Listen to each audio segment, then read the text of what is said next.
Voilà, bonjour bien-aimés dans le Seigneur. Voilà, un bon début de semaine à chacun de nous. Que le Seigneur nous environne de tous ses bienfaits et qu'il vous bénisse abondamment. Surtout, soyez en bonne santé. Alors, j'aimerais aborder un sujet qui concerne tout le monde, mais plus particulièrement les jeunes. Vous savez, j'aime beaucoup parler aux jeunes. Alors, il y a tellement de modèles dans la Bible concernant les jeunes gens. Alors, ici, nous voyons Daniel et ses compagnons. Vous savez, dans ce monde, le monde dans lequel nous vivons, c'est un monde de sélection. C'est un monde où, que tu le veuilles ou non, il y a toujours, pour passer d'une étape à une autre, ou pour entrer dans une nouvelle étape dans sa vie, il y a toujours la sélection qui est faite. Donc c'est pour cela que j'aimerais encourager aux jeunes, et à chacun de nous bien sûr, de prendre cela au sérieux, de se préparer, de se former, de se perfectionner dans un domaine quelconque. Parce que tu ne sais jamais. Voilà, on nous dit dans Daniel au chapitre 1er, Dieu qui livre Juda entre les mains du roi Nabucodonosor, le roi babylonien. Et vous savez, à chaque fois que le peuple de Dieu s'est détourné de Dieu pour aller se livrer dans l'idolâtrie, c'est Dieu lui-même qui suscitait les envahisseurs. Alors on vient,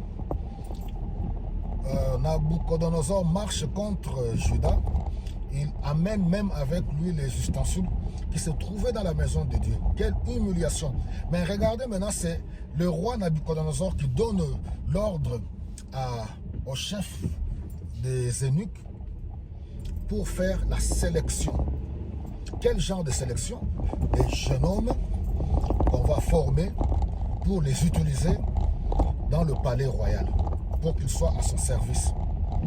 Alors, regardez les critères de sélection. Là, on nous dit qu'ils devaient faire partie des familles royales et des familles nobles. C'est vrai, c'est une grande sélection. On n'est pas tous nés de familles royales ni de familles nobles. Ça, c'est pas un problème. Pour l'expliquer même spirituellement, c'est encore autre chose.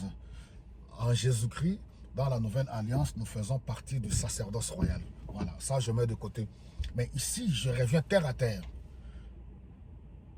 Pourquoi? Parce que certains pourront dire qu'il y a la discrimination. Mais on nous dit que dans cette même famille-là, il ne suffit pas seulement de faire partie de la famille royale, ni faire partie de la famille noble. Mais il faut aussi être beau. Beau de figure. Ça, ce n'est pas aussi le plus important.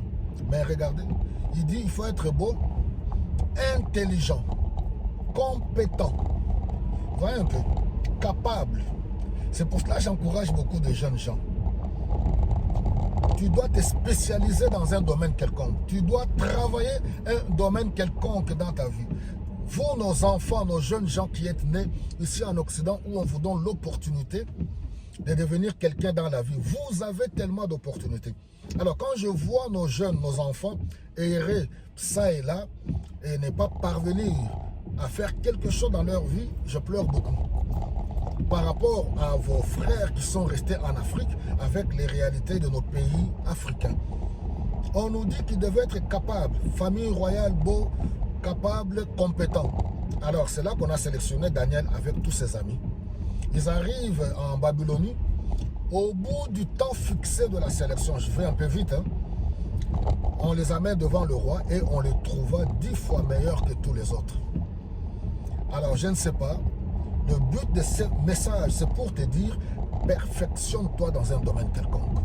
Ah oui, lance-toi, perfectionne-toi. On est dans un monde de sélection. Il y aura un jour où tu seras retenu parmi les meilleurs. N'importe quel domaine, que ce soit dans un domaine professionnel, domaine sportif, domaine artistique, perfectionne-toi, sois le meilleur. Voilà, mes bien-aimés, que le Seigneur vous bénisse abondamment. Ne perdez pas courage. Bon début de week-end, bonne journée, car le meilleur est devant chacun de nous. Que le Seigneur vous bénisse abondamment.